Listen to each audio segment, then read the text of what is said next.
Welcome to Knowing and Believing. Shawn, thanks for coming out again. This sir. season of Knowing and Believing is hosted by myself and Shawn, kind of co-hosting this. To recap last week, well, let me give the intro to this concept first. So the intro to this season of Knowing and Believing, or the recap, would be that we're working from a skeptical position towards an ability to hold belief even for a skeptical person, because we've gone through the process of where we both believe or agree that we at minimum believe at this start line, and then moving forward with the trust between each other that we're actually desire moving forward. I know you do, because you're a pastor, and this is public knowledge that you have belief in God as in most cases, a standard Christian belief. And I've moved back from that to, I've fallen back to a skeptical position, but still have the desire to move forward, and I'm working through that process, and much appreciate your openness and willingness to engage in someone who could say inflammatory things that could get you fired and blah, blah, blah, or even associate or allow your reputation to be splattered in such a sense. I imagine, if you're honest, though, that in many ways is why you got into theology to begin with, is to dig into it. Yeah. And I honor that, and I think I've sensed that in you, and that's why I was hoping that you would be open to doing this. I'll go on forever. Next. A recap. Last week, we basically established kind of a working knowledge of where you're at with what you believe, where I'm at with what I believe. Where I'm at is a harder thing to kind of describe. A quick recap of that is that my concept of God that I will stand behind at this point is the interaction of truth and relationship, or truth and love. When you say God, I think omnipresent in everything is both truth and the ability to relate to it in a beneficial cycle, essentially.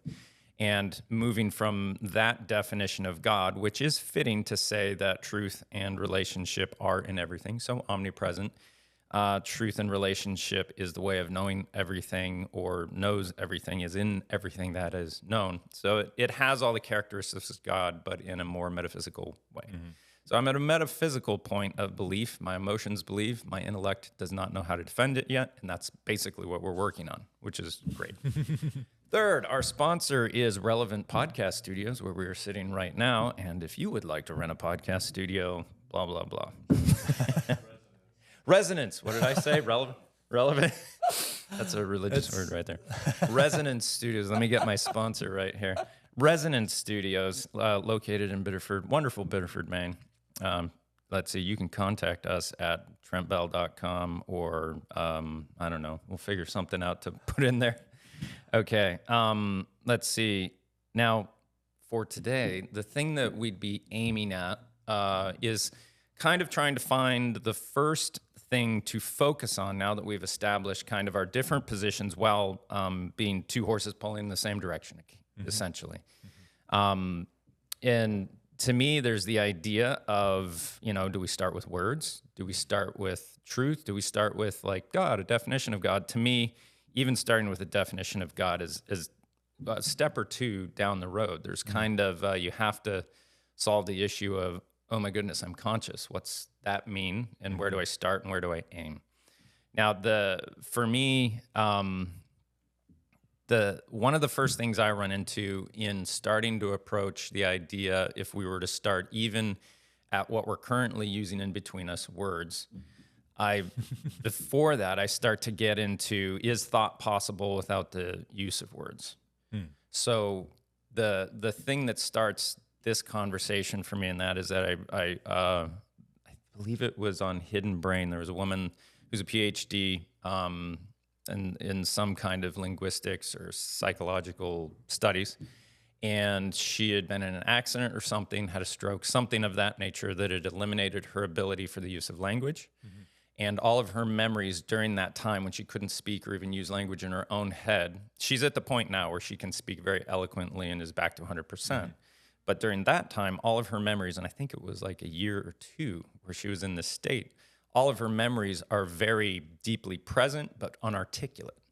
They're very emotionally present but cloudy, vague, hard to describe, because she didn't have the ability at the time to process that emotional state into articulate word, which then tells me which comes first, thought or, feeling, and what are those things in there. When you're born, you have complete emotional presence as far as you have the ability to receive stimulus and feel it. But then you don't have the process to say, like, oh, that's a diaper pin sticking into my butt. I need to scream so my mom will, or dad, So then it starts to lead into, well, are you able to think without feelings, or are you able to feel without thinking? And through the trajectory of your life, how's that go? How do you use it? And even from a religious disposition of how you process and think about the world, how do you hold those two, the emotional side and the intellectual side? So the first step past being conscious, I think, therefore I am, is, and I think, was it Descartes that said that? Yeah. I think he pulled that from the Bible, the I am, because I've experienced that moving back and losing faith all the way to, do I even exist? Is this all an animation that I'm just, and you get to that backstop and you say to yourself, well, at minimum, I'm thinking, therefore I am. But I think there's an idea that this process is something that is in the image of God, and that grabbing that statement of I am, I think it was kind of a sleight of hand by Descartes, however you say that. But in your thinking, how do you hold all that? How do you start moving forward in that process, in your belief process, and the way you make a living? How do you deal with that? How do you work with it? What's your advice in that? What's your thinking? Well, let me first of all say, Trent, that I am not a linguist. I'm not an anthropologist. I'm a curiosity person. So I feel like I'm a little above my pay grade. But we all are. Yes. I'm a little in over my head. So you and I are both armchair linguists when it comes to this. And so I feel like I just want to put that out there, because as someone who is a scholar of something, I just want to make it plain that I'm not a scholar of this. You might have to use a climbing rope on this one and be belayed. There you go. Yeah. So, but for me, I mean, these are fascinating concepts and questions. And I think on some level, I'm what might be philosophically called a realist. In other words, there's some sort of correspondence between kind of the world out there and my perception of it. Like there's some, like I can make real perceptions of the world. Right, which kind of gets into theories on truth a little bit there, right? Okay. Yeah. Yeah, so, and I think I would join you in that, but we'll get to that. Pulling that apart a little bit more. That'll be down the road. But I'm also like what would be called a critical realist. So I believe that I can make accurate conclusions about what's out there, but I'm also critical of those perceptions. So your critical nature would come in saying, I know I have bias, I know I have preference. Yeah. And that bias and preference might pervert my perception of what's beyond. Yeah. Right. So I believe in the reality of some sort of ontological or objective. Can you define ontological for me again? Yeah. Now we have up here in my very visual mind, we have the tautological, is that right? Evidence of experience. Okay. Where am I going to put ontological? Ontological is basically nature and being. So it's sort of like the reality, using that term to define ontological, even though I used it in reference to realism. So it's like the objective nature of something. Sure. So like this table is, ontologically a table. Like it has its nature, its givenness.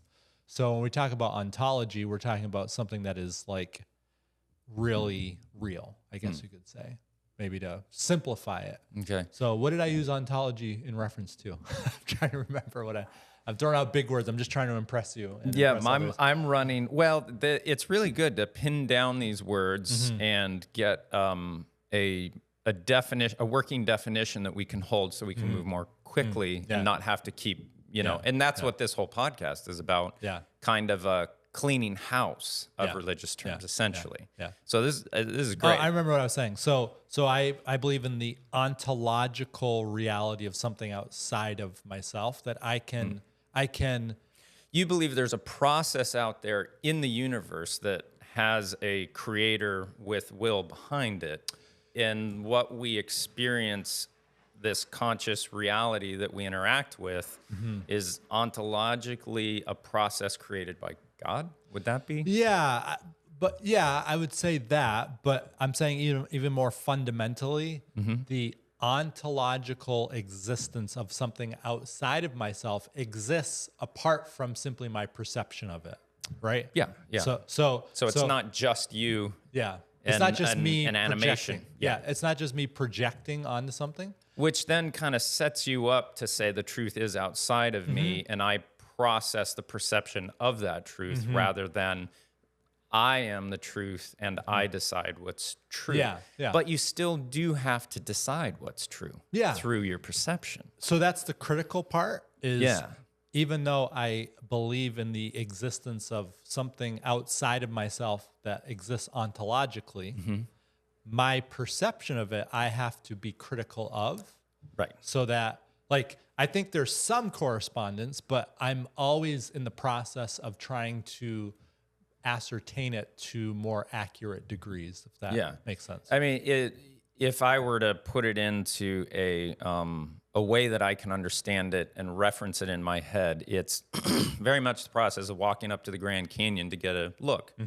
Now, as you walk up there, you have to tell yourself, be careful. You want to see what's down here, but if you're not careful, you could fall in, and that could be disastrous. When you get, and this is why I hold God at arm's length as far as I anthropomorphize God, because I feel like if that gets too close, what did you call it? Critical realism. My critical realism tells me if the idea, the anthropomorphization of God gets too close to resembling man, I start to manipulate that into an image of myself. And that's where the graven image within the mind as an ideology rather than an idol, idol physical, ideology mental, I believe we've moved from a time in the past where idols were far more of a comfort to where now that we don't have as much physical danger, our idol is more so ideology. And that ideology is a formation of something fixed in the mind that becomes an idol unto us rather than a critically restrained idea of what God would be. That's a difficult process for community belief to recognize and to interact with, I think, depending on the personality types of the congregation, probably. But that's probably way out.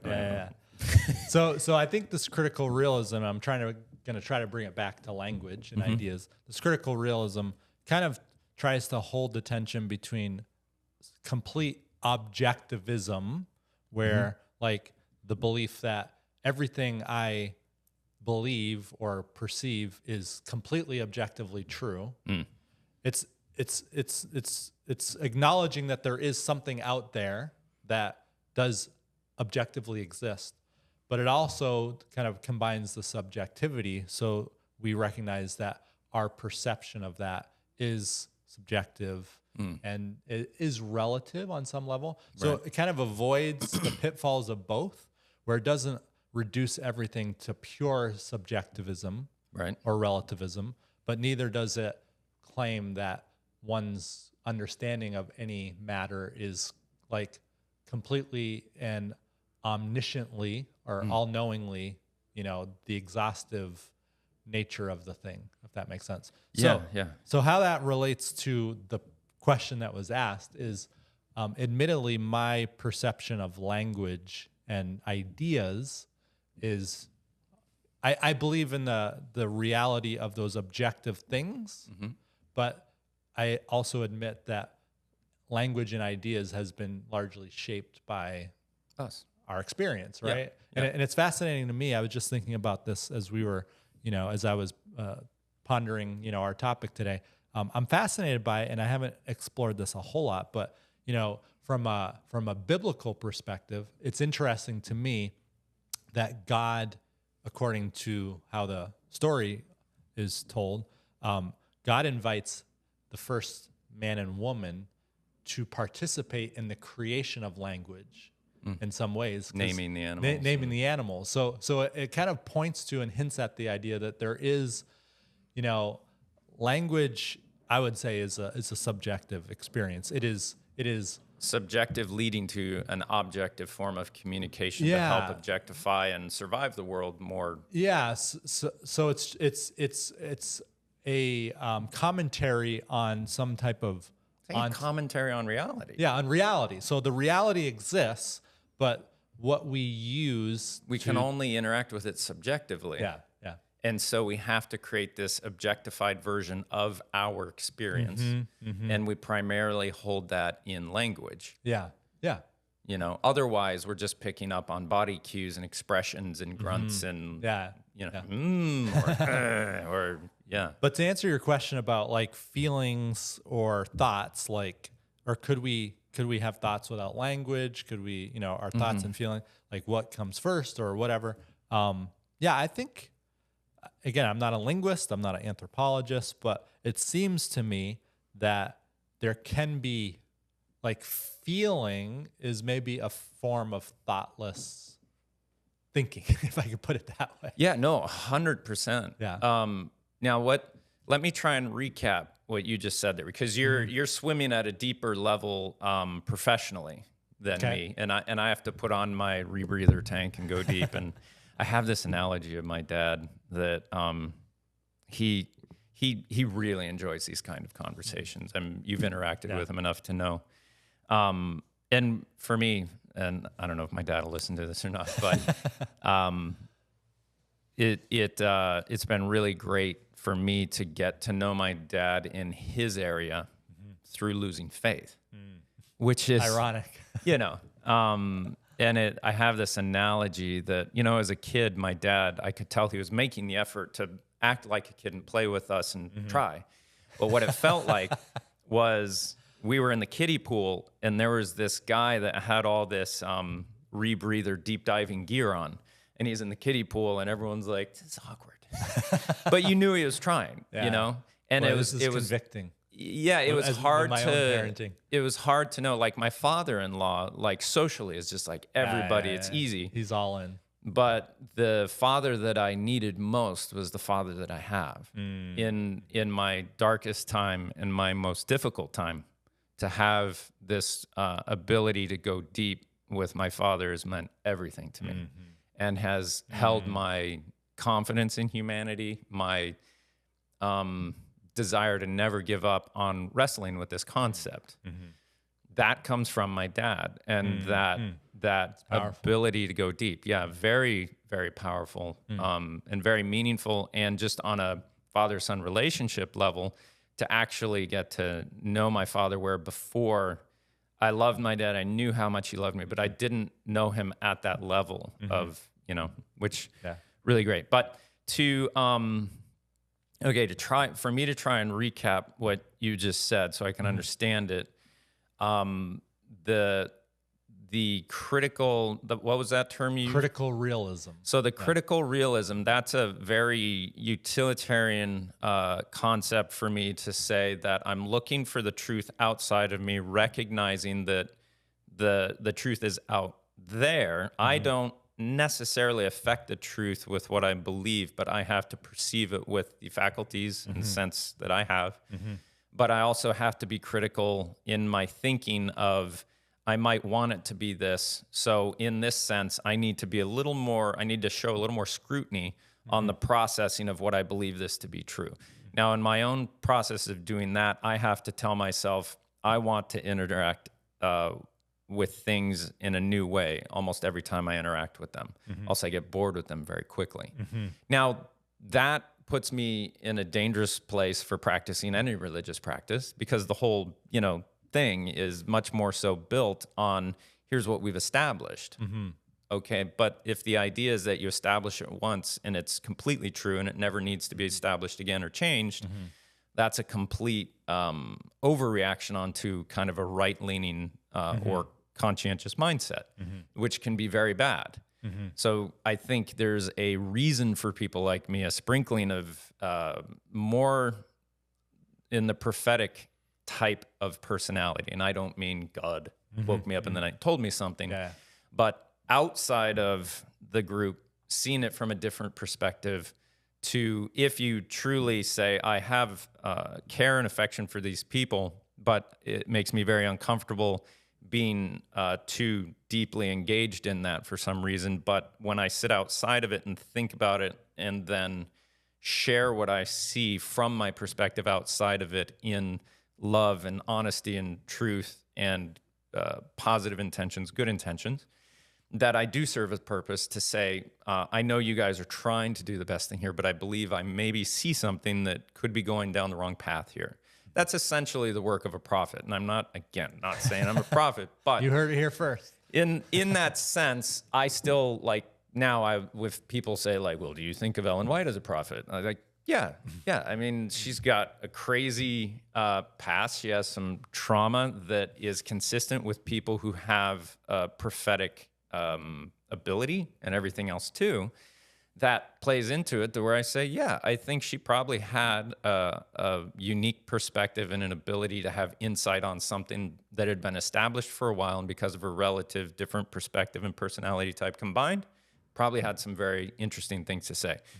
Now, was she spoken to by God and all that? For me, that's something that I need to be determined. To be determined and know what I believe that really means before I really, So that critical realism. The phrase critical of the realism. Day, Okay. So critical. Names are so hard for me for some reason. That's all right. You're a visual guy. I wonder why. Yeah. Okay. I'm not going to waste everyone's time on trying to figure out why names are hard for me. Okay. Well, so it speaks to the language issue we're talking about. But I mean, names are hard for me in what I do professionally. Like someone will tell me their name and 5 seconds, it's gone. Yeah. It's a weird thing, but they'll tell me where they're from and I'll be able to remember that immediately. Well, so I just call people, Durham, move over to the left a little bit. That's a more visual thing, maybe. visually. Anyway, we don't need that. I mean, tautological's up here. When I think of it, when we're not here and I'm trying to rethink about things and I want to remember that, I wrote it up here. It's right there. There you go.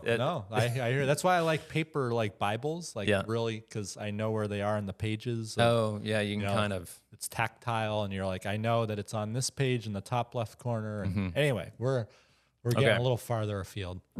Critical realism or critical realism? Critical realism. All right, that's going to be here. Okay. Viewers, it's right here. It's right here.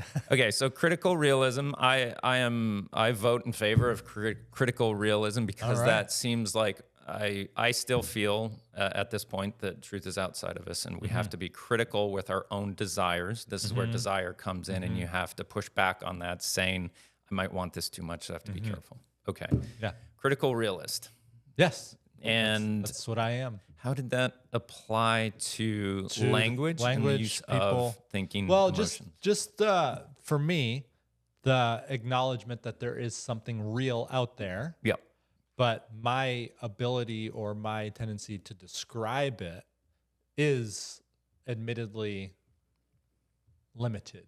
Which is the biblical phrase of we see dimly through glass. Yeah. I mean, it's we know summarized. in part. We see dimly through a glass. We've all been up to a glass that's foggy and I know there's something out there. There's something out there, but I need in some ways my journey of life is trying to, clean the glass a little better. Yeah. I don't know that we ever will. Plus, even to continue the analogy, even that glass only allows me to see part of the picture, right? I can only see I can't see what's behind me when I'm looking through the glass that way.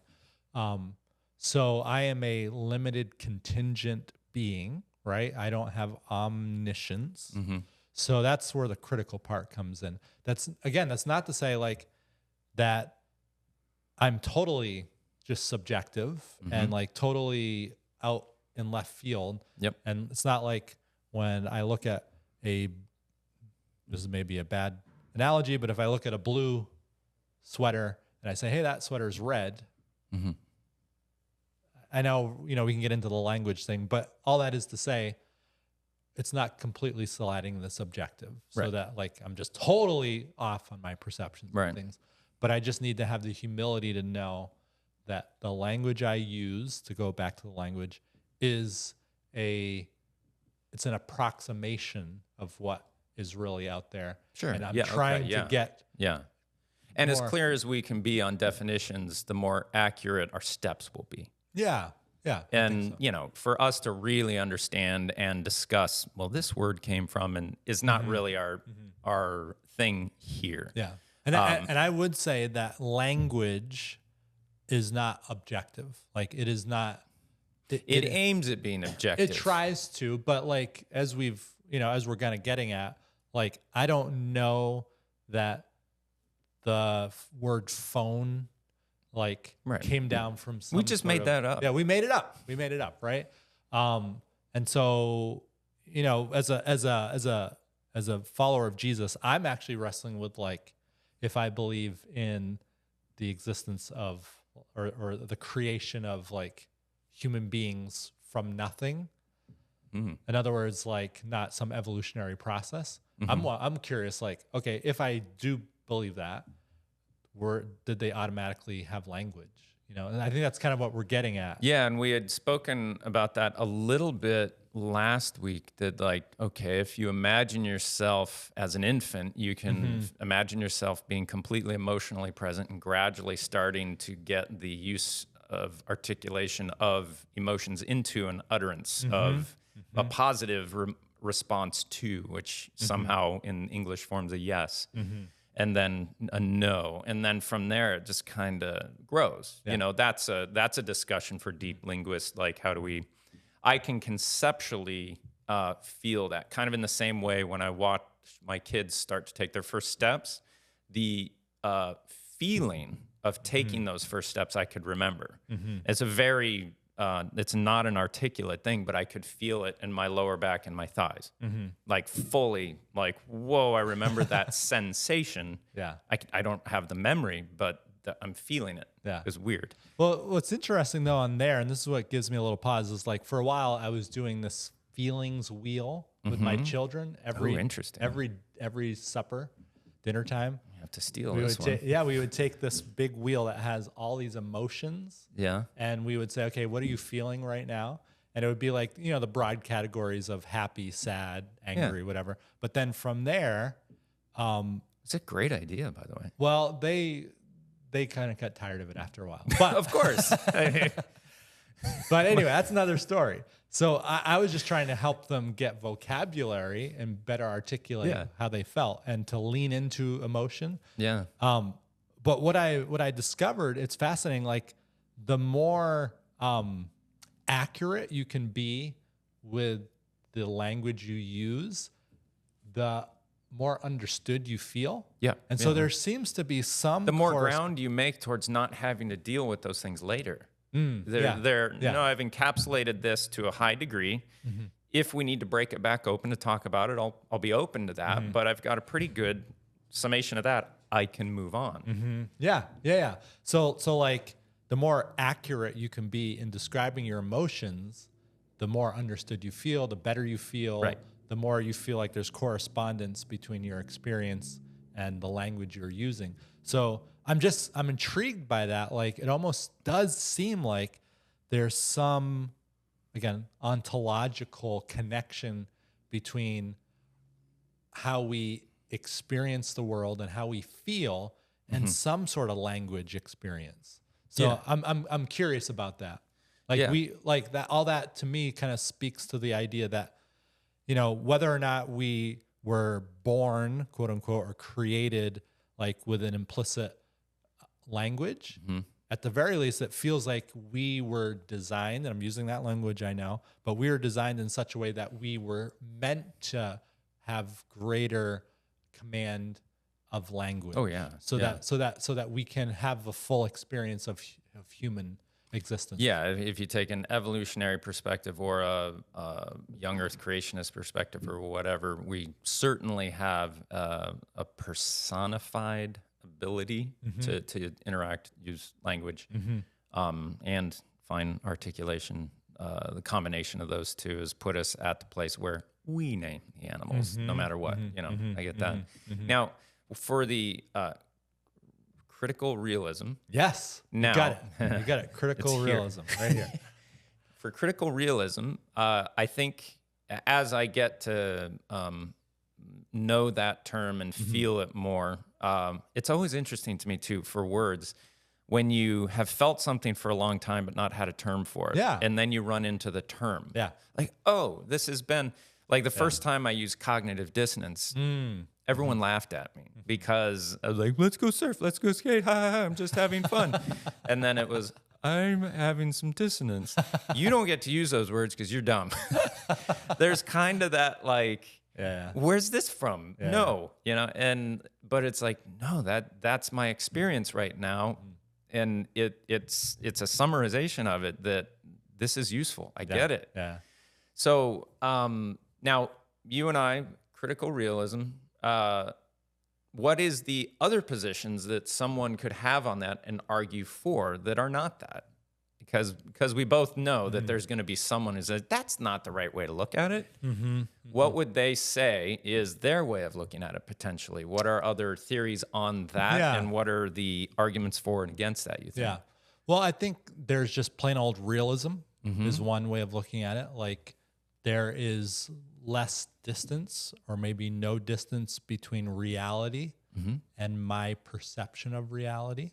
So it would resist. So it just takes out the critical part. I have no bias. Yeah. I have no desires that would manipulate my perception of reality. Yeah. That's realist. It's hard to believe that there are people in the world who exist like Are that. these like more type of, I mean, I don't want to make this political or, but it seems to me if I emotionally moved towards feeling that everything was a far more conscientious perspective would lend you towards the desire to say there is no room for bias here, there's only truth. Well, so what you're asking is it only like kind of more traditional conservative people who...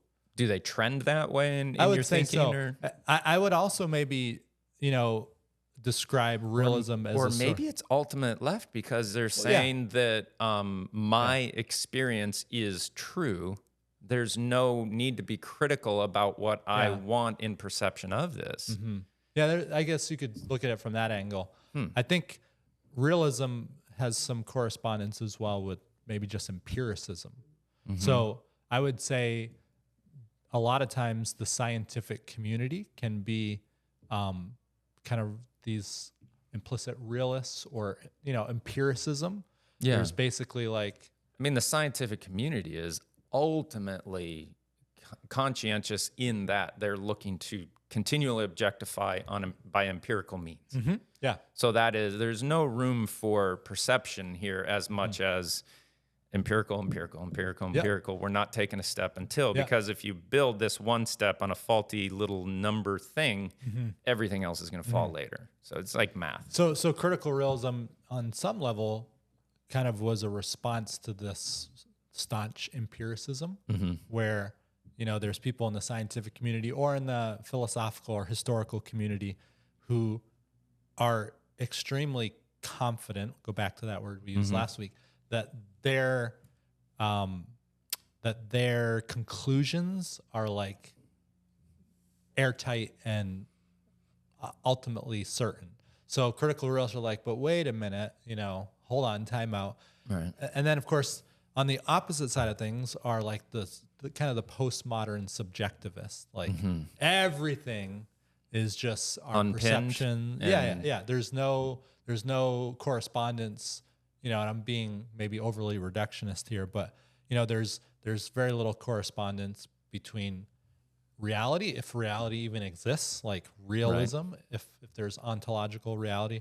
Everything is a power play. Like the appeal to objective truth is ultimately a power play to get like it's conformity. Perceived as like a manipulation of conformity. That's kind of what postmodernism kind of was really kind of aiming its guns at in many ways, is like truth is a power play. People use truth in the service of getting conformity in behavior. So that's a very fascinating topic. What do you do with that? I mean, because I say, you know, there's probably some truth to that. That's what I say. I mean, sure, but what's the alternative? To what? To not using truth to order our existence into a more cohesive and beneficial thing long term. I would say, for me, the alternative to, because I think what they're reacting to, among other things, is not simply using truth to order my life, but using it to order everyone else's life. And that's where the power play comes in. So this would be an argument that someone like me would make. Yeah. That, like, I don't want your truth. I need to determine what's true. But, and this is the thing, this is a comment that I've found has been helpful for me in allowing respect towards and value of people who are hyper conscientious or conservative, in that I grew up as a very open individual in a more conservative culture, Adventism. So I didn't need any training in my exploration and desire for taking things and using them differently and exploring and everything else. It's innate. Now, I was taught this other part of proper human existence, in my opinion, of like, you need some boundaries. You need some truth. You need some ways of discerning if going into this open door is a good idea or not. And so to learn that, all right, I'm naturally this, I'm not naturally that, but this has value and this does too. If I'm of this position, I need to use that critical realism. I need to use a critical realism to say, look, I have a desire towards not having boundaries, but I need boundaries. And oddly, in the same way that truth and relationship work together, you compare those as truth masculine, relationship feminine. And the thing I've found, that this might get me completely canceled, but men want women, women need men in an evolutionary sense. Now, you won't find memes. I've seen these memes of like a wife who's like, it's a meme like, every time I go into the bathroom to change, my husband like into the door, you know? I've seen those a lot. Yeah, and it's funny because it's true. But it's generally true. Generally, yeah. And when I say these things, it's a 60-40. You know, like I'm sure there's women out there that might be a little reversed, like, and that's fine. But these are generalized things that we experience as true, and this is where the humor comes from. And, you know, because if I go into the bathroom to change, that doesn't happen. No one's coming to lunch. Yeah. But they're in my telling of this, I have a feminine disposition in that I'm open and creative and want to explore. That's the more relational side of what drives me.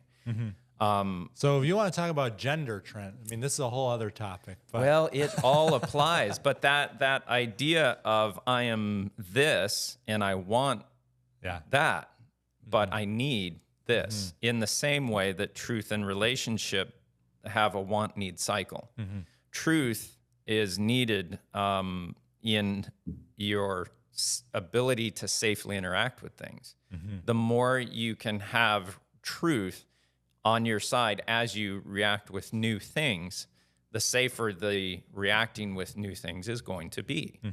So those things are in a bisymbiotic relationship. They feed each other. And that's this cycle of masculine, feminine, truth relationship that I think the biblical narrative is getting at, that we're created in God's image, both male and female, both in truth and relationship. And those things are like an upside down pyramid coming into our reality. That's the omnipresence of God that I see everywhere at all times.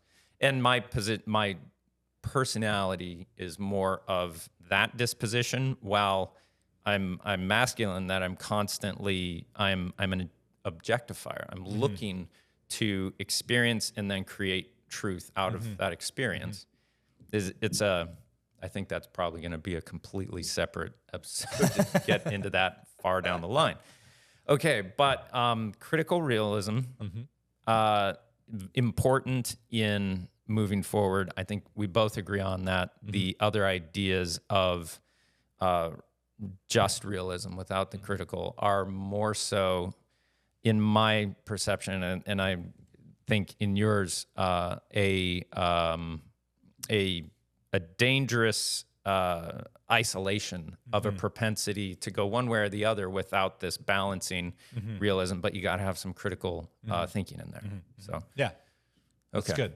That's All good.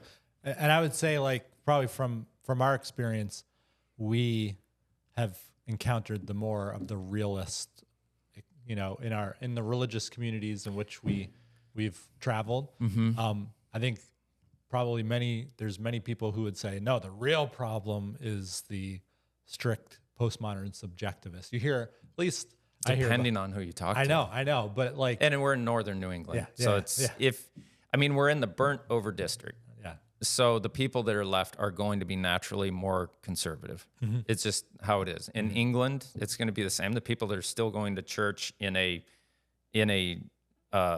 format that looks like traditional religion, it's going to be the conscientious still going. But in many ways, religion trends towards high conscientious, and it not disavows, but kind of loses those that are open. They naturally wander away because it becomes too stagnant and stultified. I don't know if those are the right words. That's a good one. Yeah. It can, and I experience that, and that I feel like these people have no need for me in how they interact with what they're doing. I have nothing to contribute here. I'm dangerous in this situation. So there's that feeling of, well, I'll just leave. Well, you feel boundaryless to them, probably, right? In their conception of me. Like if I was to go to church with Amber and the kids and be able to be comfortable doing it, I'd be raising my hand in the service like every 5-10 minutes. But I think, now, did you consider? And everyone there for the first time or two, it's so nice, the Trent's here. It's really great that, and then for about the fourth week, they'd be like, Trent, we need to get through this. What do it wouldn't work. So here's an advertisement for my church that's coming soon. In Portland. Sponsored by church name to be added later. In Portland, that we'll just sit around in a living room and have conversations. Well, that's great, because I had kind of thought about doing something like that, but I'm so disorganized and do not appreciate schedule consistency that I'll just great, okay, you do that. Maybe I'll come once in a while. There you go. Yeah. Sounds like a plan. You heard it here first, folks. Trent is committed to maybe coming every once in a while.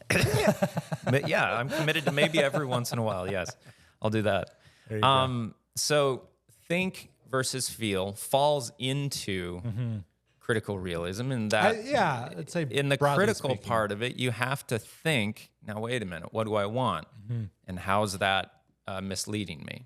I mean, that's so common throughout any biblical narrative, is that there's an illumination of a desire, and then the thinking or moral practice that kind of comes in to guide you safely through that. So a good, I think, first stepping stone on that to move forward from. An interesting analogy that I have further from that is that if you were to imagine a life cycle, this being birth and over here being death, and we're like right here.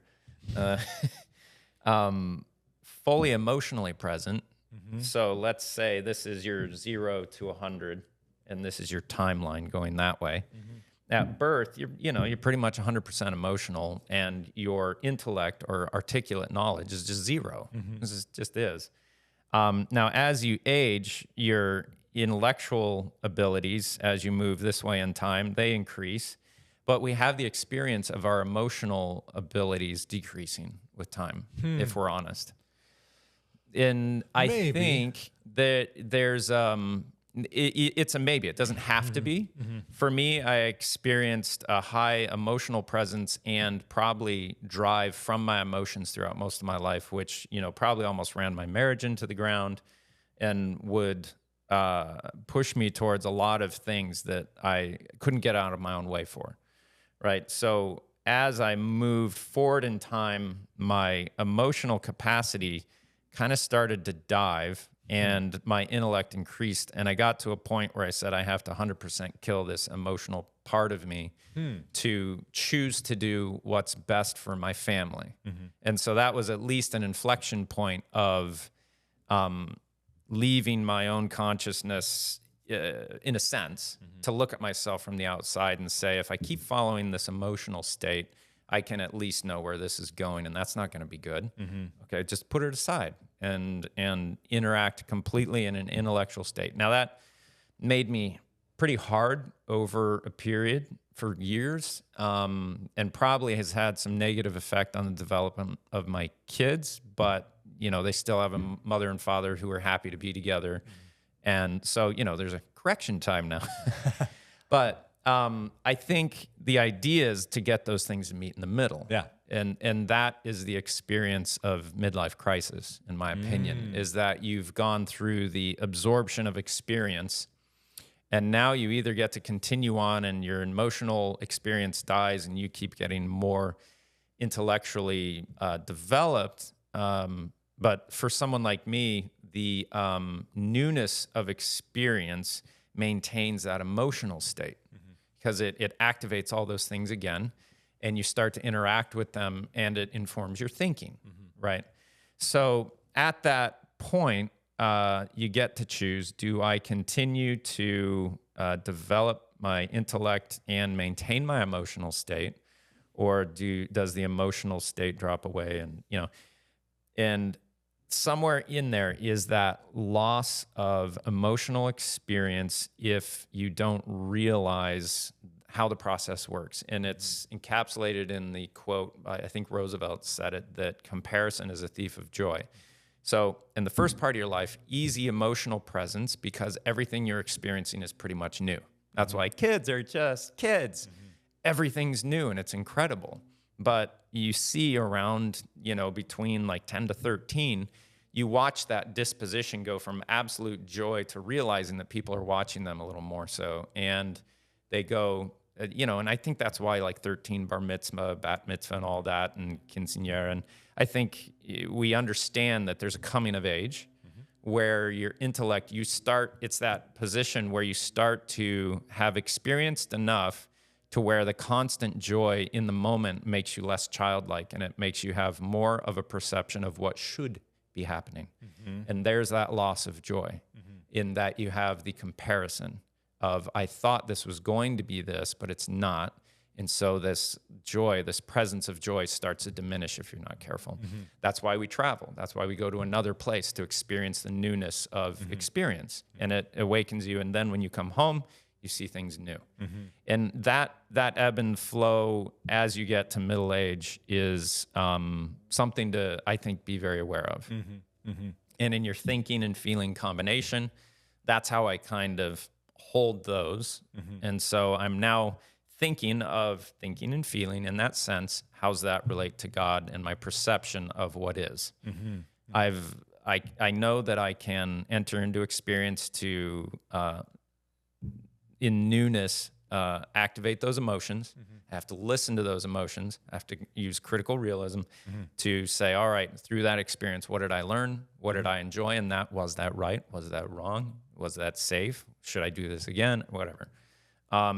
So there's that kind of overview of thinking and feeling at this point that I would say. Do you have any thought on that? Yeah, I mean, I've just been analyzing what you've been saying, and if on the one hand, it seems like for me, my experience has been kind of the opposite, where I feel like as I have hopefully matured, I've become more emotional, not less emotional. But as I process that, I think maybe what I really mean is I have learned to articulate my emotions better the older I've gotten. So I would agree with you on that, but it came at a death of contentment point for me. What do you mean by that? I was staring a death of contentment and happiness in the face. And so you kind of professionally have done this, right? You train yourself to, I need to professionally develop my intellect, my articulate use of words and everything else to understand my emotions, to join the two to help others. Like you're a professional at that, essentially.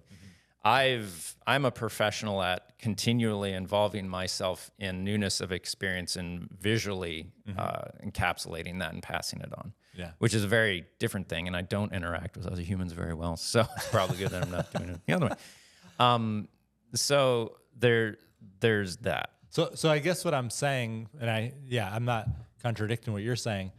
I think what actually my desire is to not deny the emotion and pretend that growing up means that you are less emotional or whatever, but learning actually to validate the emotion by giving words to it. Like, you know, you see this with your children. It's like they're angry, they're upset. You're like, use your words, right? Use your words. So we're trying to like put language to the emotion, not to deny the emotion, not to grow away from the emotion, but to actually validate and in some way celebrate the emotion. Like there's nothing wrong with feeling the way you feel. We're trying to give language to that. Right. So like you say, it's a like a meeting point of cognitive and emotional. Right. And I feel like that's what I'm learning more and more. And that's why I do the feelings chart, right? The feelings wheel, so that we can learn to put language to that emotion, not to deny it, not to, make it sound like it's bad or whatever, but to actually affirm the way one feels.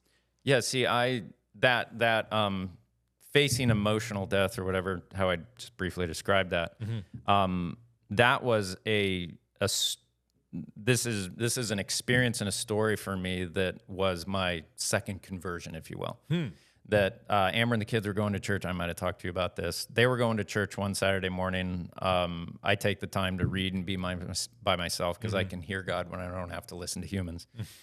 And as they were leaving, I was sitting next to the door, and I was in my state of put your emotions aside to save everything. And they all looked at me and like, are you okay? I was like, I feel like this all the time. What's going, what? And, I hugged them all and they're like, all right. And they, drive down the driveway. And it gave me a pause to think like, yeah, no, I'm not doing great. I'm functional, but I don't feel emotionally good. What was yeah, maybe you're going to explain. Every emotion that came up at that point was this: I cannot trust this. If I continue to trust these, my family could fall apart. Trust what? Trust what? Any feeling. And so, because you were feeling angry that they were leaving. My wife is so drastically different in personality type than me that she has been the worst thing for my spiritual life up to the point of being the best thing for my spiritual life. Okay.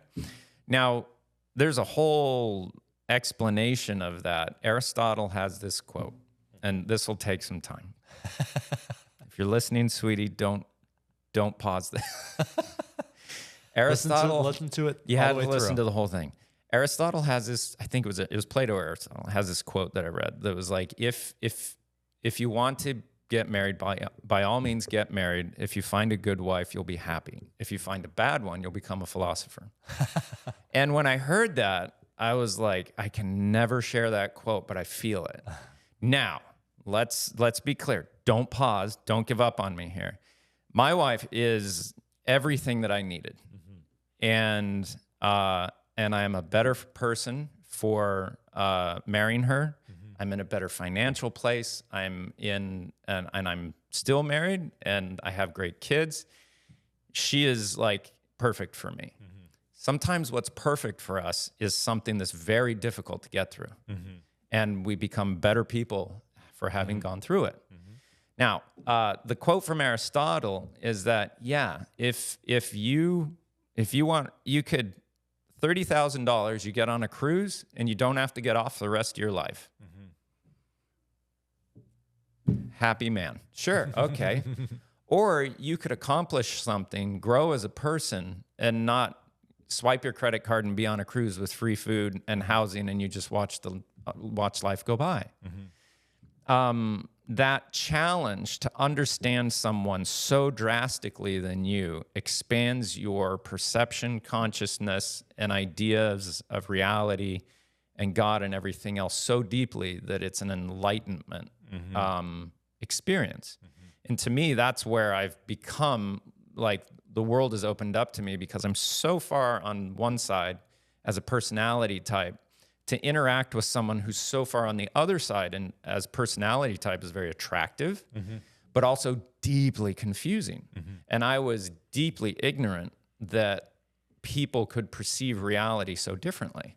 Amber perceives reality in a value structure completely different to me, because she's much more conscientious from a family that's more conscientious than mine, and a personality type that's more conscientious as mine, which is extremely valuable and is extremely right, and I don't mean right as in right or left. I mean right. It is correct, as is being open is correct, and curious and wandering is correct as well.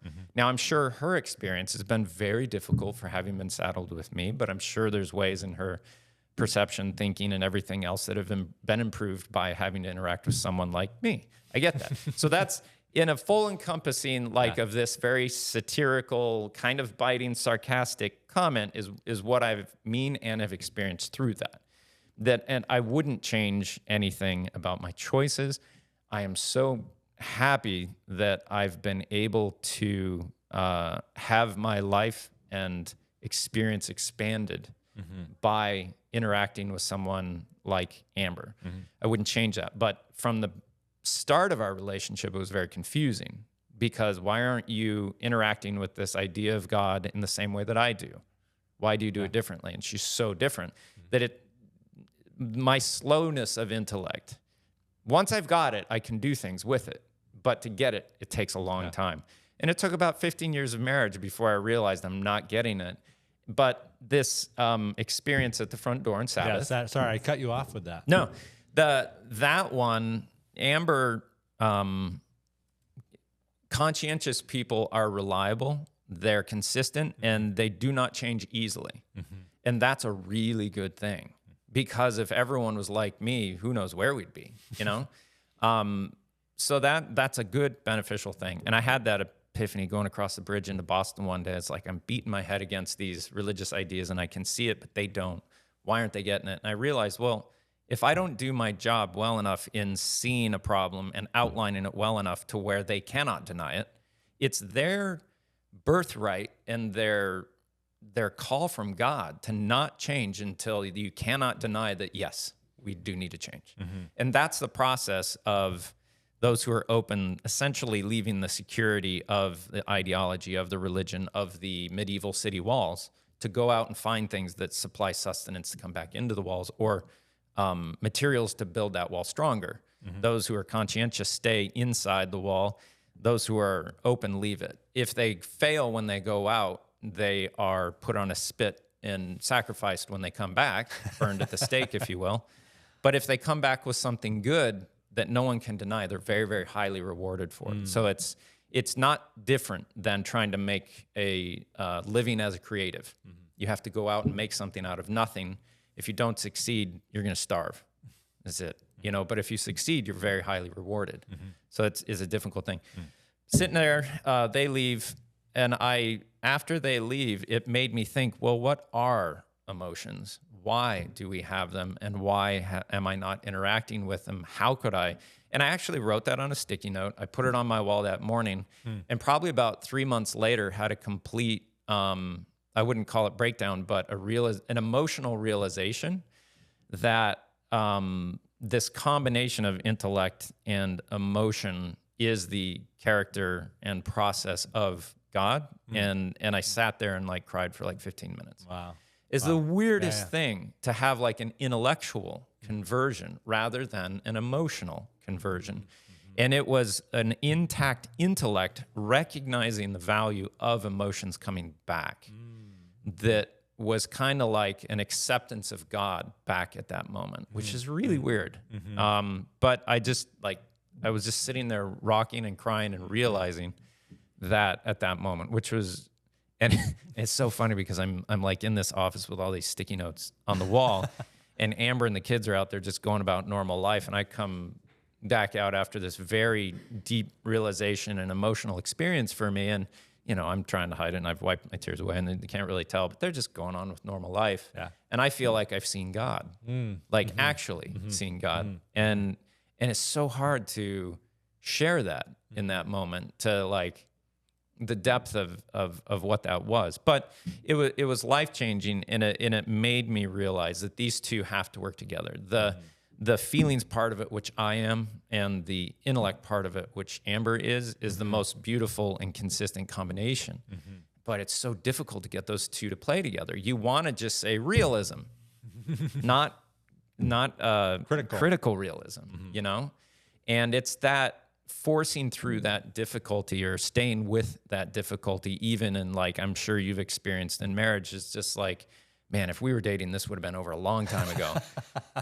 But if you're dating, there's always that constant, this might fall apart. Yeah. So it's a little easier, you know? But in marriage, it's like, nope, we're stuck, we're good. And then you kind of, I think you know what I'm saying. But I know I'm with you. I'm with you, Trent. Yeah. 100%. Yeah. So that experience and that combination of truth and feeling, for me, that was my second conversion experience into understanding why it is good to wrestle with the concept of God. And when I, think Israel, that's what that meaning of that name means something to me now. So I've embodied that experience through that. Here we are. So boy, I can go on forever, can't I? That's good. I remember you sharing that with me before. Okay. I think even Amber or one of your sons was like, did you hear what happened with our dad? He had an experience. I did share that with Amber and them, and that is valuable to them. And the funny thing is, like, your feelings wheel at the dinner table. Yeah. Now I'm at the point now where my caveat with prayer is that I'll pray around my two boys. And if it's only me and my two boys, it means too much to me to make a display of sharing that with people who I don't care about enough to, and I get it that sounds bad, but it means a lot to me. And to just do that for lunch in front of people, to me, feels performative rather than expressive. And so I'm avoiding that. So when you pray with your boys, you're saying, dear God? You're saying... I'll say whatever it is they need to hear to think that I believe that there's a literal belief, if that offers that to them. Yeah. I'm not at the point where I, clarify that in my own thinking yet. And I mostly use it as a way of sharing with them by passing by them what I want to say to them, but in a way of saying what is most meaningful to me. So it goes past them to God, but they catch it because they're there. Yeah. And I am fine with doing that at this point. And at some point, it might become even more codified, real to me, but it's very metaphorical at this point. Yeah. So, and if they're listening or watching, it's not a performance either, like you said. It is not performative. It is genuine. Yeah, yeah. So it's a performance for two that's expressive in a sense. So yeah, you got the best of both worlds. Yeah, yeah. So could you feel without, or could you think without feeling? I don't think you could. Yeah, I don't think you could. No, wait. Could you feel without? You can feel without thinking, but I don't think you could think without feeling. Yeah.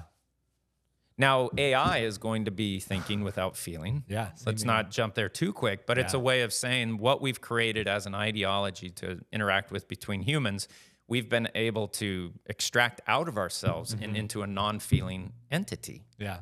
So what is the feeling? I think someone who, maybe it is possible to think without feeling, but are those people like sociopaths maybe? I was close. I mean, honestly. Yeah.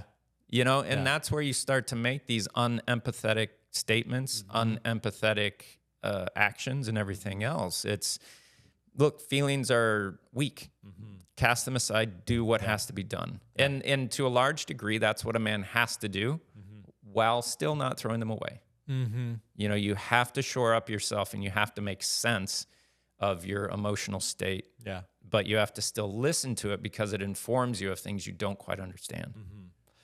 Yeah, I mean, so you're not trying to, but you're kind of baiting me into talking about gender because you've said a lot of statements about men and women. We can get there. We'll get there. Yeah. So I agree with, like, in general, men ... women ... Some of me thinks that these are, you know, roles that we've constructed. They're very much generalities in my thinking. Yeah. They're a 60-40 thing that can go either way in a lot of different people, but it is an accurate generalization. Yeah, I'm down with that. Generalization. I don't want to necessarily prescribe or normalize, like you said, men I can't remember exactly what you said, but men kind of have to not deny the feelings a little bit, but in order to, they have to build their intellect. Yeah, it's a hard one to because I'm not saying that women don't have. I mean, well, neither are you saying that men necessarily have to do ... No. I mean, I am of much more of a feminine disposition when it comes to my personality type. Yeah, and I would push back. Again, this is a whole other discussion, but I would even question why you would label it feminine. Because I'm open. Yeah, in a personality type, which if you go all the way back to, for me, my idea of God, truth and relationship. Relationship is the feminine. Truth is the masculine. Yeah. There is no definition of truth without relationship. And if there is no truth, there's nothing to relate to. And these two are the cycle of reality. Yeah. And from those, everything grows out of that in 60-40 generalizations. And truth needs relationship, or truth wants relationship, which is kind of like the biblical explanation of why God created man. They wanted relationship. Truth wanted relationship. To me, that's very odd. But truth wants relationship, and relationship needs truth. And this is the same thing in the humor of the memes of men want women and women need men. I am not saying, especially in today, women don't need men. We're safe enough. Yeah. But in a very primal, you know, let's go 5,000 years back. Women need men because there are men that will take from women. And if you don't have protection, you are weaker. And you will be taken advantage of in a lawless society. We have a highly developed society that is much safer now. And so that need for that interaction of those two is somewhat in question, which we find in the current culture. And that's fine. This is part of growing, and maybe everything changes, maybe it doesn't. I don't know. But to not be honest about the generalizations that we see in our perception of reality would be disingenuous and being overly influenced by the threat of canceling. Yeah, I agree with you that my oldest daughter basically was born with a doll in her hands, you know, like she's just very quote unquote motherly. So my son likes sports and all this.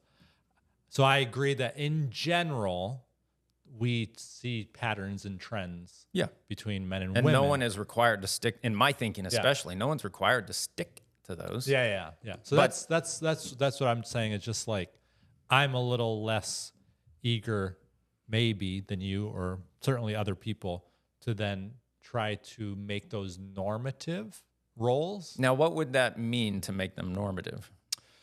So let me just put an easy example out there. Boys don't cry. And if there's a little boy that's crying, so I'm saying like if you have, but yeah, I understand. Hey, boys don't cry. Yeah, you know, like that's extremely. What should be said is generally boys don't cry. I would want to honor and say, hey, I'm so glad that you are. I mean, it depends on the context. If my son's just being, you know, difficult, that's different than him being upset about losing a game. And I come up and say, hey, boys aren't supposed to cry. Like I would want to validate his connection with his emotions, not say boys don't cry. Cause now I'm playing off and feeding into those gender stereotypes, which I think, again, it's okay to just make general observations, say often, though not always, these are the patterns. Yeah. These are the patterns. But even when I start to do that, there is an implicit prescription that's involved there a lot of times. Right. So if I say, man, you know, boys generally like sports more, like, if I have a boy that doesn't like sports, then maybe he's starting to question, oh, well, what am I then? You know? So anyway. Yeah. I mean, Simon's not as big into sports, but he is so into like mechanical, you know, this is just a little bit different. But I guess what you could say is that in your thinking, when you see your son cry, you could say, generally, boys don't cry very easily. He must be going through something very difficult. I need to be very emotionally present and interacting with him right now and be very vulnerable with him to say, what are you going through, buddy? Yeah. Obviously something's hard. But I would say even I do wonder how much the generalities they don't have an ontological basis. In other words, they don't have a basis in nature.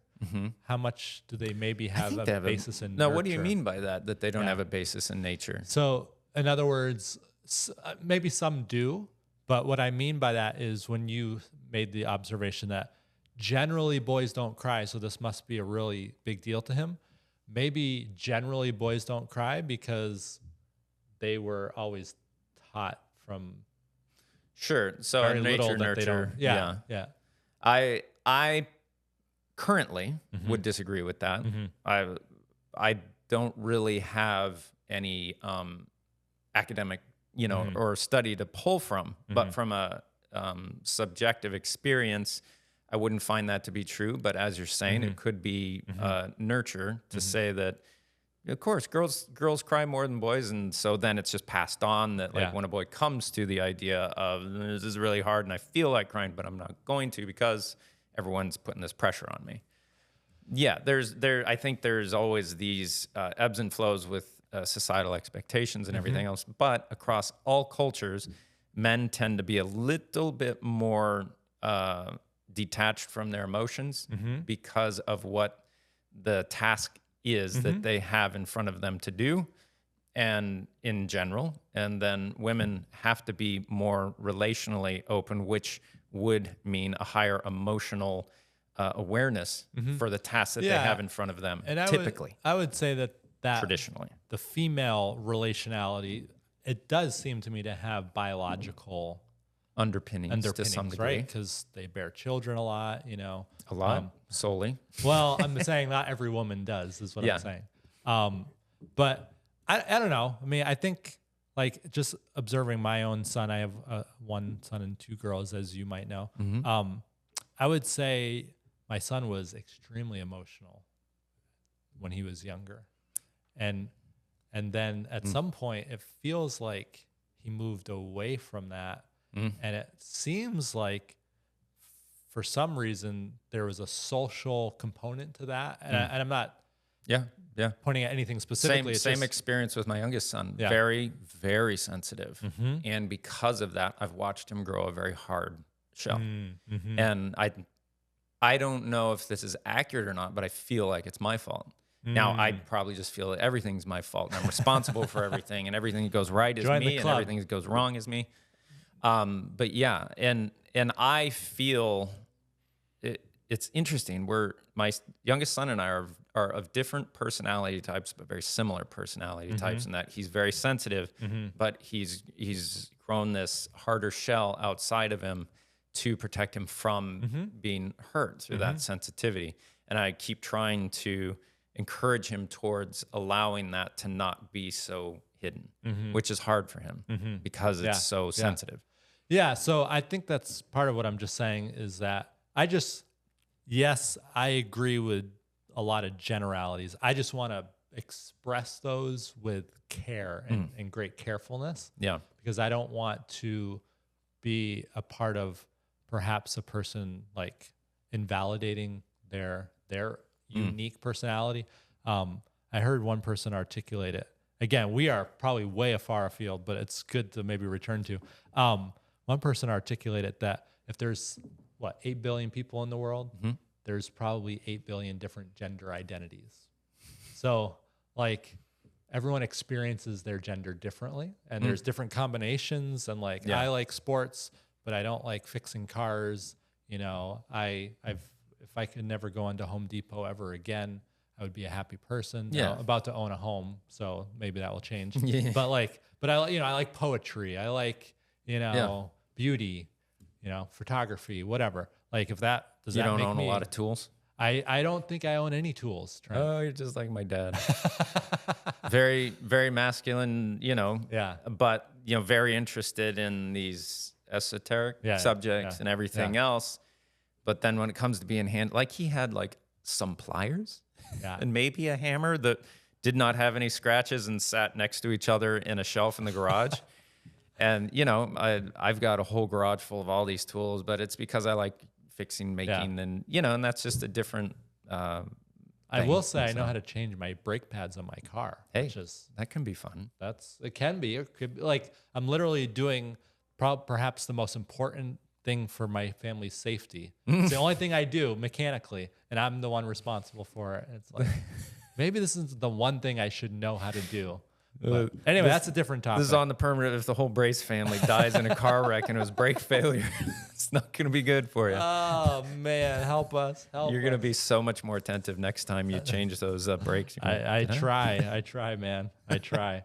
So I think we were launching from thinking versus feeling and kind of get into the gender distinction, with. Yeah, I think it's a good thing to. And this is where I come to the current discussion of gender in our current culture. The reason that more traditional or conservative people push back against such things are that, well, it hasn't been like this in our recent history anyways. And so change is scary and we want to resist that. So it's not necessarily the argument that they're pushing back against as much as first and foremost, change bad, don't change. So the conservative, in my thinking, there's an understanding of reality through the general interactions across time that these generalizations are telling, and there's some degree of importance to maintaining them and some degree of risk and importance in changing them, that they might need to change because they're not fitting the reality and where we can potentially go if we unpin them a bit to move them around. Maybe that means that the Adventist church now accepts all gay and lesbians and pastors, or maybe who knows, right? But the pushing back against change is the conservative position, always will be, and the progressive or changing disposition is going to be of more of the left or more of the feminine side, the more relational push towards things can get a little changed and we relate to them differently. And so in that sense, I have no desire to keep people in, no, you're of this, so you have to be that. It's not what I'm saying at all, but the recognizing of the truth that is experienced in the 60-40 split of reality and how we interact with everything. Just recognize it in yourself. I am very masculine in some ways, and I'm very feminine in some ways. I don't hold a standard of you're this, so you have to be that. I feel it in my own experience. I'm not judging. I'm pushing back on saying, I think there is a truth outside of us, and it is manifested in us, and we can pick up on it. We're not limited by it, but it is a reality and it expresses itself different in each one of us, and that's fine. So. Yeah. Got you. I'm tracking with you. Okay. Yeah. So thinking, feeling, that's a pretty good take on that. Could you think without feeling? I don't think you could. I think feeling is more primary, which to me then starts to push back or inform our ideas on the theories of truth. So if we're incapable of thinking, if we can't feel first, at least within a human, what does that say about our role in being conscious? Like Simon was watching this thing on black holes and multiverse universes and stuff last night. I was trying to pay attention, and I'm scared he understands it and I have no clue. And he's 14, which is freaking me out. But they've conceptualized these black holes and everything else light years away, blah, blah, blah. Who's seen these things? Is there any consciousness? Maybe. But is there any consciousness that has actually seen these things? Well, how are we even able to visualize or think about what these things are? That is insane. No one's out there to see it. But are we, through consciousness, through our role and feeling and then thinking that we're saddled with in the image of God, what are we doing with this? What's our purpose? We can project that out in light years away and somewhat accurately predict what is there. So it's kind of like science is a form of a belief system that projects what could be out there, and then through CERN and telescopes the world over, focusing on things, then actually gets the empirical evidence of what they saw through a glass dimly before. So then that idea of, okay, we're primarily conscious emotional states in a sense at our base. So what is this thing then of thinking that we've grown out of feeling? And it somehow, in my concept of God and our role and our purpose and everything else, we're primarily, first and foremost, emotional, conscious, and we have this gift of objectifying through subjectivity and are tasked with witnessing what is true. Is that a... Yeah, so for me, I jumped to the question of, like, probably not surprisingly and naturally, when I recognized the reality of this consciousness or this ability to formulate thoughts and like give names to our feelings, it seems to me that then causes me to make the next jump where I sense that there's a conscious feeling, thinking being who is the originator of that ability. Now, why do you jump to that? Maybe because I want to. So there's your critical realism.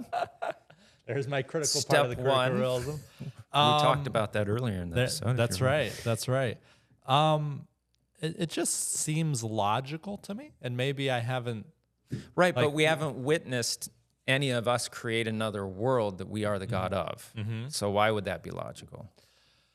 I just, we kind of touched on it a little bit last week. Like, where does information come from? Like, how does this? Where does this? And maybe information is just the logical outworking of ideas and like ability to think. But even the ability to do that, to have this conscious ability to organize ideas and the ability to say, like, let's just say you and I decided that we were going to call this phone, like we're going to give a name to it and say that is actually, we're going to call it tree or whatever. Like our ability to consciously make that decision, to remember it, to ascribe memories and all that to it. It seems like, again, I may be way off. This is not my area of expertise, but it seems like that itself has some sort of origination outside of human experience and existence. So a way to, for me, the way I would come at this, I've at least learned about myself that if I can find a way where I experience what's being talked about, then I can understand it. So what is a fox's purpose? just to take a animal lower than us in its ability of cognitive anyways, what is a fox's purpose? Make more foxes, keep rodents in check, keep some birds in check from getting, they're there to essentially, maintain balance. They're cute. There's a functionality. There's a additional bonus to them of like, they're cute, they're beautiful. There's all these other things that it could be the ugliest thing ever and still do the same function that it does, but it's really cute. It's red. It's not camouflage. Like, what's going on there? So, okay, fox has a function that we can look at and say. Now, the fox doesn't think along the lines, we don't know, but that, well, because I am this and I have this function, then there must be an ultimate fox. Now, let's move ourselves one species out from ourselves, looking at humans. When we look at humans, what's their function? Without being emotionally present within ourselves to say, I feel this, and so that, and the other. If you were to separate yourself from a human species and say, what are they doing? What's their function? It seems like, and this is a thing I've heard other people talk about, is that we so highly articulate truth that, like, this is essentially an extension of truth. We're like, we are very, very at our core truth outliners, producers, makers. It's something focusing in using relationship to focus on truth and articulate it more and more and more. Hopefully, we're not essentially in this existence to give birth to sentient singularity of AI in an atheistic Fingers sense. crossed. I've heard other people talk about that kind of thing, that we're actually giving birth to this new entity devoid of emotion that becomes all powerful through our own propensity to create and objectify further and further and further, But when you step back from humans and look at them, what else do you see them doing other at a very basic functionality level that not being human identify? They seem to be, deeply objectifying more and more, outlining truth through their experience. Is there another way of looking at it without getting into, more religious terms? Like, what do you think of that? Rephrase the question again. So, fox, what's its purpose? We can kind of easily look at a fox, and because we're not a fox, we can remove ourselves from its emotional state. It might think my purpose is to survive. It's not to survive. It's to make more foxes and to keep the rodents in check and everything else. And you happen to be beautiful. That's a side benefit, maybe. Remove yourself from the human species, look at the humans and what they do. What's their purpose? And from looking at the overall trajectory of what they do, take it back 5,000 years to now, what's changed? We're still murdering, we're still raping, we're still doing all those things. We're doing less of it, supposedly. But what's really changed, our technology has changed. We're exponentially higher achieving with our technology and everything else. So is that what we say, okay, isolation and projection of truth? Is that our function from a relative position? Or is there another function you can see? Yeah, I mean, I think a lot of scientists would even say that, like, the purpose of humanity is to experience love. So to love and to be loved. So we are fundamentally relational creatures. That's made distinguish us from, I mean, there's a certain relationality that foxes have, presumably, but it's not a relationality for relationality's sake. Maybe? I think they would experience, they experience some degree of objectification of truth, and that they can observe and predict movements and attack to eat and survive.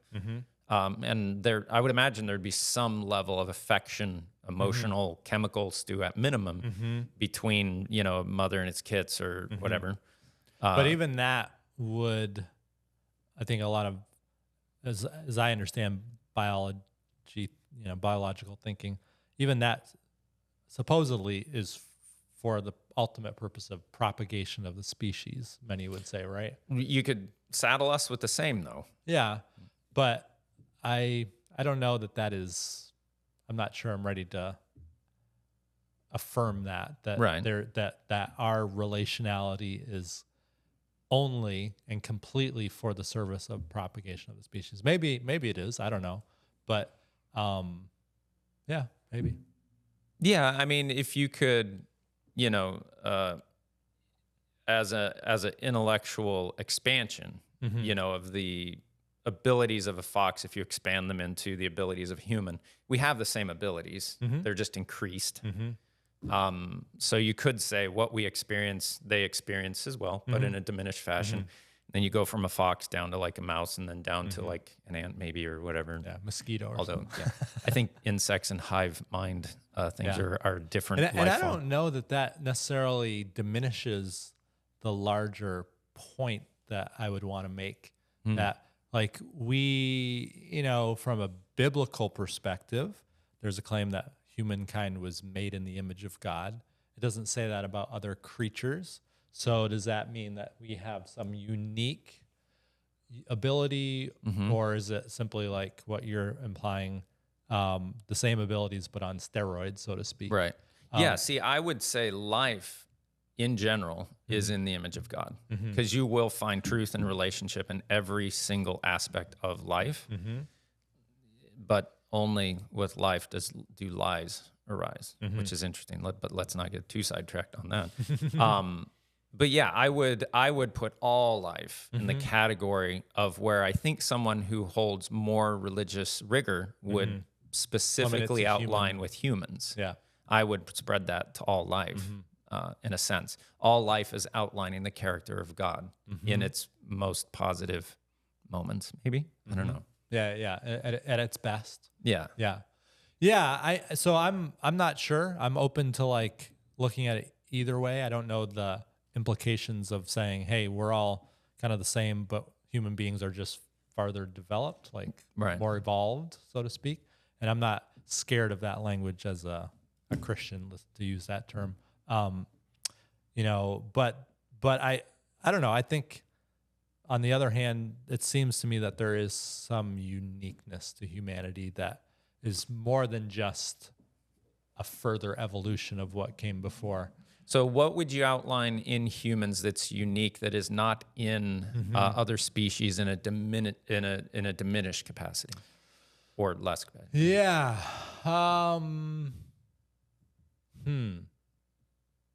Maybe you've stumped me on that one. We have a comment from our producer. Peanut Gallery. Yes. Storytelling. Bees. Oh.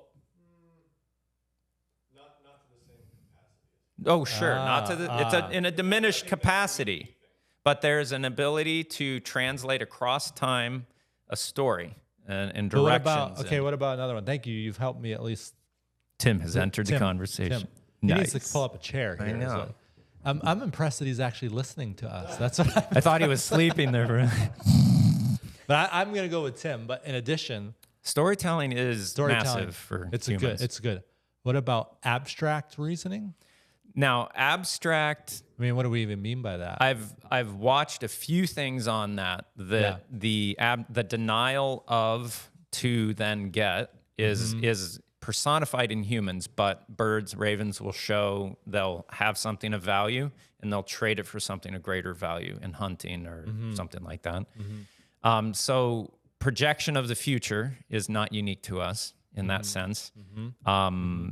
Abstract thinking of concepts as far as like get this, exchange for that. This is a little abstract. That's still common. What about though, like human beings seem to have some sense for purpose and why? Like we ask the question why, right? We have that ability to ponder more. Is that simply an effect of having a more heightened state of consciousness? Yeah, the ability to articulate our emotions and experience into spoken word. Yeah, it might be. We can then articulate these things better. It's kind of going from like pause to, digits. And do you think though a fox would ever have the ability to say, what is the meaning of life? Yeah, that's where we get into a thing that seems to be completely unique with humans, is that ability to really, really introspect. So introspection, kind of more existential reflection. Yeah, I mean, we are arguably light years beyond our closest species members of, like bonobos, chimps, whatever. And even scientific evolutionary positions on this would say that there seems like there's just a hyper expansion of intellect and genetic whatever. If you were to look at it evolutionary sense, like all of a sudden humans are way up here beyond. And so either we're created or manipulated by an alien species, or just some weird crazy thing happened, if you're thinking evolutionarily, that all of a sudden we are way beyond. Way beyond. But there's still a commonality of diminished. And again, for me, it doesn't, if one were to be able to demonstrate that there isn't anything completely unique, and if we're just advanced beyond other species, like that doesn't bother me too much. Like it's not like I'm sitting here and be like, man, there must not be a God then. Like that's to me. Yeah, no, it doesn't take that away from me either, because what I believe about God and what I believe about life, I believe that as anything that we can empirically put our hands on, we're the highest form of consciousness. But I do believe that we came from a truth outside of us. So I grant that truth as being more important than my consciousness as far as what I should aim at and seek to know. So that does not affect me. And even on a more basic level, like the consciousness of a fox, again, to me, that seems to point to some sort of divine being that introduced consciousness. Again. Yeah, I would agree with that in a rough sense for sure. Yeah, there's just an ant is insanely magical, and then if you get into deeper, crazy, I mean, the funguses that learn how or know how to manipulate an ant to the point where it'll make it crawl, it'll infect its brain, take control of it, make it crawl up to a high place where it then spores so it can rain down on the other ants. How's the fungus gonna, or the wasp that can sting a cockroach and ride it back to its burrow for its young to eat? How's it gonna know to sting this thing where it can then control and drive it home? I mean, just mind-blowing intelligence within nature that's just insane. But I think we're getting pretty close to probably wearing this subject out before we even get to truth. So I think in our next one, we probably focus on truth. But this getting a clearer understanding of the difference between thinking and feeling, I think, is a very foundational, important thing to have a grasp of when you enter into the arena of trying to consider God, belief, and everything else. Because you are dealing with a two-part system that feeds a third observer, in my opinion. And I'm still kind of struggling with how to relate that to the idea of triune Godhead. I think it's represented in our own consciousness that I very much exist in an emotional state that does believe. I have an intellectual state that doesn't know what to do with those feelings just yet. And for some reason, there's me in the middle operating between these two. Like I receive the emotions and I use what I've developed in my thinking mind. So is this Father, Son, and this is Holy Spirit, or I'm Holy Spirit? I think there's a representation of in His image that I think is metaphorically true in our conscious state. That maybe, that Holy Spirit analogy could be apt in a skeptical position to say, like, there's a combination of the Father and the Son being maybe emotional and truth, because Christ refers to himself as truth and God as love. The combination of those, when the realization of those come together, you have some sense, like I've experienced a much deeper empathy in the realization of the coming together of those two, emotion and intellect, and maybe that's represented in, you know, Holy Spirit is like all of a sudden I realize the importance and the beauty of the engagement of those two.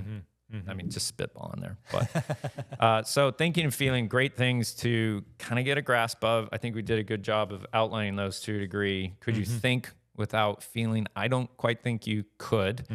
And I think it is primary for us first that we feel. And so it's something that we have to grapple with, but it's something that we project out of into thinking, which is kind of a form of belief if you really think about it, right?